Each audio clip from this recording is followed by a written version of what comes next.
Olá pessoal, tudo bem? Bem-vindos a mais uma aula de História e hoje nós vamos continuar os nossos estudos relacionados ao Segundo Reinado. Hoje, dentro do Segundo Reinado, nós vamos estudar dois temas. O primeiro é a economia cafeeira e o segundo é o processo que levou ao fim da escravidão no Brasil. Dando início então aos nossos estudos, nós vamos começar falando sobre o café, sobre a economia cafeeira que passou a ter grande importância no Brasil durante o Segundo Reinado. Primeiro, acredita-se que as primeiras mudas de café tenham chegado no Brasil no século XVIII. Elas teriam vindo da Guiana Francesa, primeiramente para o norte do país, mais especificamente lá para a região onde hoje é o estado do Pará. Essas mudas, né, foram então se espalhando pelo território. Inicialmente o café ele era cultivado nas residências, nas casas, simplesmente para consumo familiar, para consumo doméstico.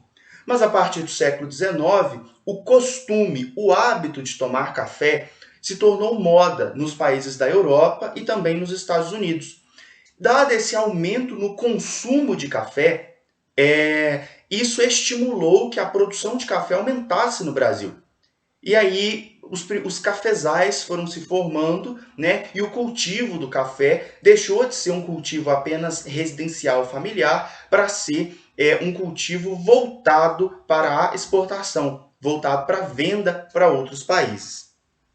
E o Brasil se beneficiou disso por quê? Porque tanto o solo quanto o clima brasileiros eles são favoráveis ao cultivo do café. E com isso, né, em pouco tempo, o cultivo de café se expandiu muito no território brasileiro e o café se tornou o produto mais vendido no exterior, o produto brasileiro mais vendido no exterior, o principal produto de exportação da economia brasileira. É importante notar, pessoal, o avanço do café dentro do território brasileiro. Então, inicialmente, esse cultivo se dava no litoral do Rio de Janeiro, mas aos poucos esse cultivo foi avançando para o interior do estado do Rio de Janeiro e do estado de São Paulo, numa região chamada Vale do Paraíba. Então, nós temos o Vale do Paraíba Paulista e o Vale do Paraíba Fluminense. Essa região, então, ela foi uma grande produtora de café, mas essa região passou por um esgotamento do solo, devido principalmente às técnicas de cultivo usadas na época, né? E isso acabou provocando uma diminuição da produção. Com isso, o café teve que se expandir, teve que ir para outros territórios. Com isso, do Vale do Paraíba, o café se expandiu para a zona da Mata Mineira, aqui na região de Juiz de Fora e em torno, e também para o Oeste Paulista. Nós vamos analisar o mapa daqui a pouco. Dessa forma, então, o eixo de produção do café ele se expandiu e ele mudou de centro. Do Vale do Paraíba, ele passou para a Zona da Mata e Oeste Paulista, com grande desenvolvimento e grande destaque para o cultivo do café no Oeste Paulista. Por quê? Porque no Oeste Paulista, o cultivo foi favorecido por dois fatores.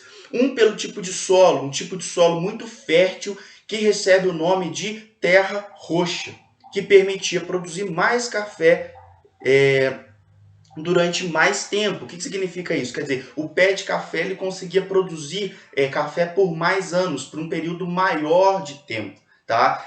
Ao mesmo tempo, produzia-se mais café. Isso favoreceu a produção na região do Oeste Paulista.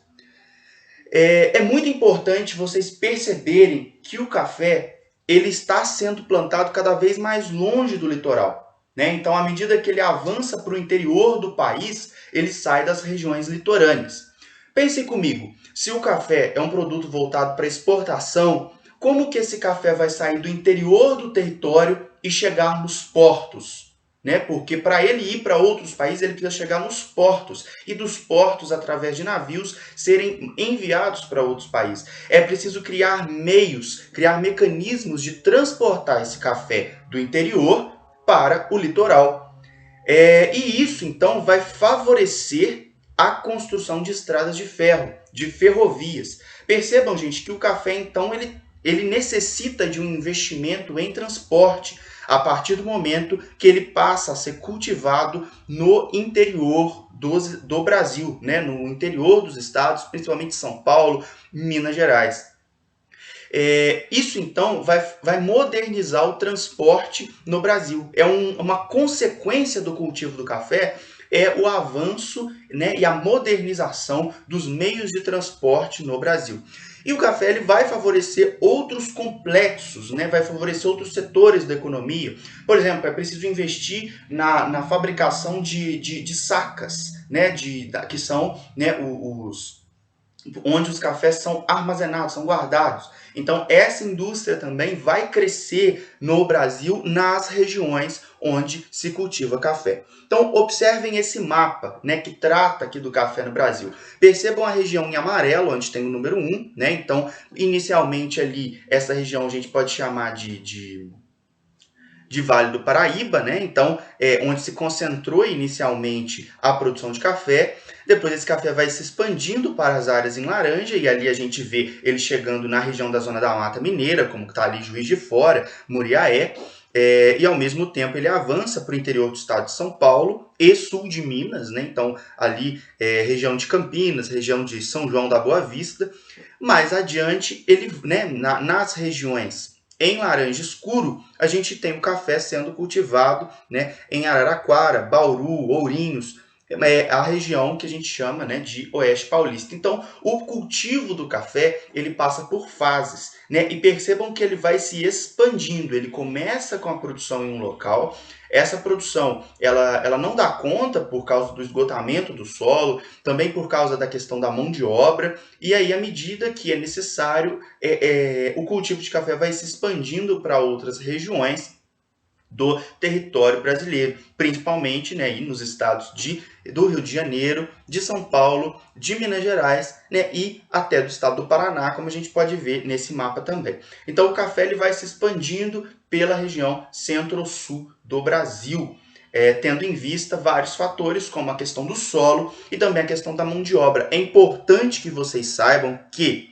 o estado de São Paulo foi o estado que incentivou muito a vinda de imigrantes, principalmente italianos, alemães, e esse estado, então, tinha uma mão de obra para trabalhar nesse cultivo de café. Por quê? Porque a questão da escravidão estava sendo aos poucos a escravidão estava sendo aos poucos, né, se extinguindo no território brasileiro, como nós vamos falar na aula de hoje. Então, na questão da mão de obra, São Paulo apresentou uma solução para a questão da produção, que era a vinda de imigrantes, tá certo?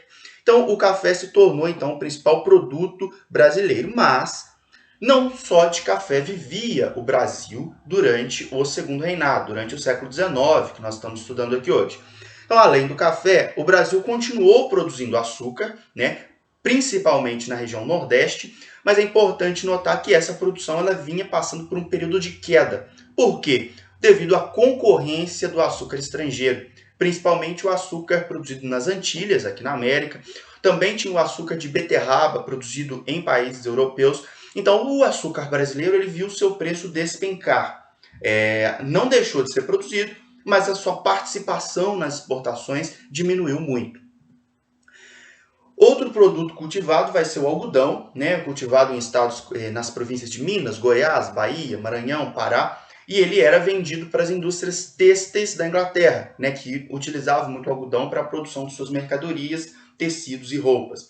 Mas a produção brasileira também vinha perdendo espaço, porque o sul dos Estados Unidos estava produzindo uma grande quantidade de algodão, fazendo assim com que a concorrência fizesse os preços caírem e a participação brasileira nesse mercado também diminuísse. E é também no século XIX que vai se ter, né, o chamado ciclo da borracha, né, que vai ser a extração do látex das seringueiras, uma árvore bastante comum na região amazônica, né, e essa extração do látex vai promover uma onda migratória de pessoas para a região amazônica. Então, esse ciclo, né, essa produção, essa extração do látex vai permitir, né, vai proporcionar um desenvolvimento para a região amazônica, dado o grande afluxo de pessoas que saem de outras regiões e vão para a região amazônica trabalhar, né, na extração do látex, que é muito valioso nesse período. Então, eu mostro para vocês essa tabela, e nessa tabela ela apresenta um percentual das exportações de produtos brasileiros. Então, vamos analisar o caso do café. Entre 1831 e 40, o café era responsável por 44% das exportações brasileiras. Percebam que no decênio seguinte, essa participação cresce para 49%, né? E entre 81 e 90, o café é responsável por 61% das exportações brasileiras. Então, nós percebemos um aumento significativo da participação do café nas exportações brasileiras.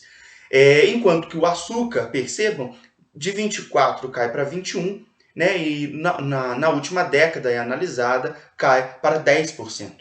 O algodão de 11 para 6 e de 6 para 4, também com uma tendência de queda. E com uma tendência de alta, nós temos a borracha, né, que de 0,3% passa para 2% e de 2% para 8%. Então percebam que o café e a borracha aumentam sua participação nas exportações brasileiras e o açúcar e o algodão diminuem essa participação. Muito importante, eles não deixaram de ser produzidos. Existe muita tendência das pessoas acharem que porque o café se tornou o principal produto, outros produtos não são cultivados. Isso não é verdade. O café simplesmente aumentou a sua participação. Os outros produtos diminuíram, mas eles continuaram sendo produzidos no território brasileiro. Certo? Agora nós vamos para o segundo momento da nossa aula, para o nosso segundo tema, que vai tratar sobre o lento fim da escravidão no Brasil. É muito importante, né, que vocês percebam que a escravidão ela não acabou de uma hora para outra. Ela não foi fruto da boa vontade, simplesmente, dos governantes. Ela foi resultado de muita luta, de muita negociação, né, de muita pressão política. Então é importante que vocês saibam isso para que a gente não caia no engano de achar que foi simplesmente uma lei que acabou com a escravidão no Brasil. Na verdade, não. O processo ele foi lento e gradual, resultado de pressões e lutas de vários setores da sociedade. Então, primeiro, eu quero lembrar para vocês o seguinte, que o governo da Inglaterra passou a combater o tráfico de pessoas e a escravidão. Então, o governo da Inglaterra começou a pressionar os países que mantinham os regimes escravistas para que eles dessem fim a isso. São várias as motivações e razões que levaram a Inglaterra a essa pressão. Mas o principal é que a Inglaterra buscava ampliar o mercado consumidor para os seus produtos. Por quê? Um escravizado não recebe salário. Se ele não recebe salário, ele não consome, ele não compra produtos. Ele não compra roupa, ele não compra alimentos, ele não compra itens de casa, né? Porque ele não tem renda, ele não tem salário para fazer esse tipo de consumo. Então, uma das razões da pressão da Inglaterra para o fim da escravidão era que, com o fim da escravidão, essas pessoas passassem a trabalhar num regime livre. Trabalhando num regime livre, elas receberiam um salário. Recebendo um salário, elas poderiam comprar, consumir produtos dos mais variados tipos, principalmente os produzidos pela própria Inglaterra, que nesse momento era a maior potência econômica do mundo. Tá certo? Então, uma das razões para a Inglaterra pressionar tanto os países pelo fim da escravidão era o aumento do mercado consumidor no mundo. Sem escravos, né, essas pessoas receberiam um salário, com o salário elas passariam a consumir, formariam então um mercado consumidor.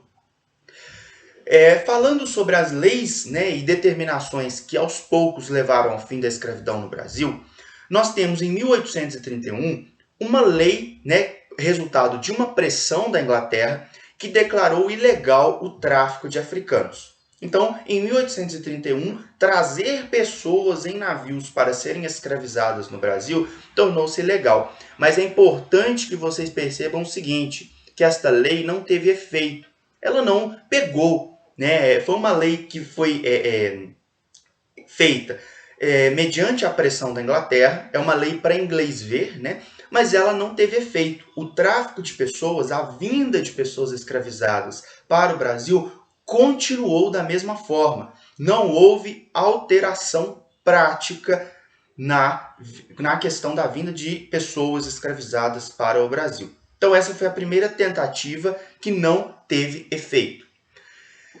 Mais tarde, em 1845, a Inglaterra vai aprovar uma lei que ficou conhecida como Bill Aberdeen.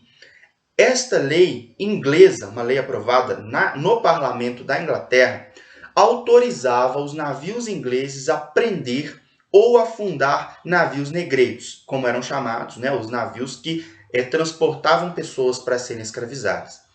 Essa lei, além dela permitir a prisão desses navios, considerava que o dono do navio, o capitão, o piloto e os seus auxiliares eram criminosos e eles seriam julgados nos tribunais da Inglaterra. Não nos tribunais dos seus países de origem, seriam julgados por tribunais ingleses.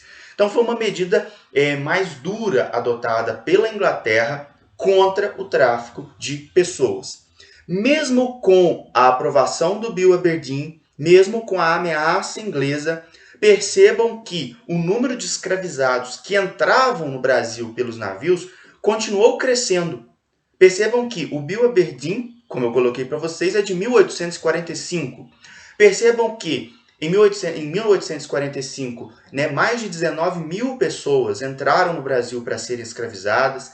No ano seguinte, esse número aumenta substancialmente, mais de 50 mil. Em 1847, esse número passa de 56 mil. Em 1848, esse número passa de 60 mil, chega a 60 mil. Só em 49 há uma queda com relação ao ano anterior e em 50 esse número cai para menos da metade. Então percebam que mesmo com o Bill Aberdeen, o transporte, o tráfico de pessoas permaneceu no território brasileiro. Aos poucos a Inglaterra foi tomando medidas mais duras, colocando mais pessoas, mais navios para cercar os navios negreiros, mas ainda assim houve um aumento no número de escravizados no Brasil. Essa situação só se altera quando em 1850 o Brasil aprova a Lei Eusébio de Queiroz. Então, mediante muita pressão de vários setores da sociedade, a Lei Eusébio de Queiroz foi aprovada pelo governo brasileiro e ela proibia, em definitivo, a entrada de escravizados no Brasil. Então, é o fim do tráfico de pessoas. Não acabou a escravidão. O que acabou foi a vinda de pessoas da África para o Brasil para serem escravizadas. As pessoas que eram escravas no Brasil e os seus descendentes, os seus filhos, continuavam sendo escravos. O que foi proibido foi apenas a vinda de novos escravizados da África para o território brasileiro. Proibidos de comprar escravizados da África, o que os fazendeiros, principalmente das fazendas de café, do sudeste brasileiro, passaram a fazer? Passaram a comprar escravizados de outras regiões do país. Então, por exemplo, uma região que estava com uma certa decadência econômica, estava em crise, era o Nordeste, que produzia muito açúcar, certo? O que os fazendeiros do Sudeste faziam? Passaram a comprar pessoas, comprar escravizados de províncias do Nordeste e traziam para a região Sudeste. Esse movimento de comprar escravizados de uma região para outra dentro do Brasil é chamada de tráfico interprovincial. Por quê? Porque ele é feito entre as províncias do território brasileiro. Mais adiante, nós vamos ter uma outra lei, que é a chamada Lei do Ventre Livre. Vamos lá. Essa lei de 1871 vai declarar que os filhos de escravas nascidos a partir da data da lei deveriam ficar com suas mães até os 8 anos de idade. Depois disso, quando a criança atingir 8 anos de idade, ela poderia ter 2 destinos. O proprietário entregava essa criança para o Estado, ela ia ser criada pelo Estado em uma espécie de orfanato e receberia uma indenização, ou ele poderia ficar com essa criança dos 8 até os 21 anos de idade, aproveitar dela, né? Elas poderiam colocá-las elas para trabalhar, e aos 21 anos esse jovem adulto seria livre, não seria mais, não estaria mais na condição de escravizado. Qual que é a questão dessa lei, gente? Primeiro, poucas crianças eram entregues ao Estado. A grande maioria permanecia após aos 8 anos na fazenda, né, em que sua mãe era escrava, de modo que o senhor de escravos aproveitava dessa mão de obra. E ele aproveitava dessa mão de obra justamente no momento da sua juventude, dos 8 aos 21 anos, justamente a fase em que essa criança, né, se torna adolescente, se torna adulta, em que ela tem maior vigor, maior força de trabalho, ela estaria nas mãos desse senhor de escravo. Ela estaria na condição de escravizado durante essa idade. E somente aos 21 anos ela se tornaria livre, né? Ela deixaria o jugo desse senhor de escravos. Então, acabava que ela beneficiava muito o senhor de escravo e não a pessoa que era libertada. Por quê? Porque ela durante a sua juventude, né, durante muitos anos de sua juventude, ela estaria sim na condição de escravizada, sob as ordens, né, do seu senhor e submetidas a um trabalho escravo. Mais adiante, nós vamos ter a lei dos sexagenários. Essa lei, ela tornou livres os escravizados com mais de 60 anos. Mais uma lei, gente, que não tem um efeito muito prático nessa lei de 1885. Por quê? Porque poucos escravos conseguiam atingir 60 anos. Então, nós temos que ter em mente que eram condições de trabalho pesadas. Nós temos que ter em mente que era uma alimentação precária. Nós temos que entender que ele foi submetido a vida toda no regime de escravidão. Então, poucos conseguiam chegar aos 60 anos. E quando chegavam aos 60 anos, eles não tinham resistência física para trabalho. Eles não tinham mais condições de trabalhar. Então, para um senhor de escravo, isso era até lucrativo, porque aquela pessoa idosa, né, que chega aos 60 anos sem condições de trabalhar, era mandada embora. Né? Era libertado, vamos dizer assim, porque ele não era mais escravo, mas ele não tinha mais força de trabalho mesmo, ele não tinha mais resistência. Né? Então, essa lei também foi uma lei que não beneficiou muitas pessoas escravizadas, né? E, na verdade, ela se tornou até, de certa forma, um alívio para os senhores de escravo. Por fim, gente, nós temos a Lei Áurea de 1888. Essa lei de 13 de maio de 1888 aboliu a escravidão no Brasil. Mas é importante que vocês percebam que ela não promoveu a integração dos negros à sociedade. Ela não criou condições de desenvolvimento, de crescimento para os ex-escravos. Percebam, gente, que durante mais de 300 anos o Brasil foi um país, né, uma colônia e posteriormente um país independente, que lançou mão, né, que utilizou o trabalho escravo. Então, todos esses 300 anos criou um cenário de desigualdade absurdo. As pessoas escravizadas não tinham acesso à educação, não tinham acesso à saúde, não tinham acesso à moradia, não tinham acesso à terra, não tinham bens. Então, uma grande parte desses ex-escravizados não tinham nada. E essa lei simplesmente os libertou. Não lhes deu condições de igualdade, de integração à sociedade. Isso fez com que uma grande parte dos ex-escravizados, que não tinham condições de garantir o próprio sustento, acabou continuando dependente dos seus ex-senhores. Eu trago para vocês aqui a Lei Áurea, né? Ela é uma lei muito simples, é uma lei que não prevê nada a mais para essas pessoas que foram vítimas da escravidão durante tanto tempo. Então foi uma lei assinada pela princesa Isabel, né, filha de Dom Pedro II, e aí a lei diz: a princesa imperial regente, em nome de sua majestade o imperador, o senhor Dom Pedro II, faz saber a todos os súditos do império que a Assembleia Geral decretou e ela sancionou a lei seguinte. Artigo 1º. É declarada extinta, desde a data desta lei, a escravidão no Brasil. Artigo 2º. Revogam-se as disposições em contrário.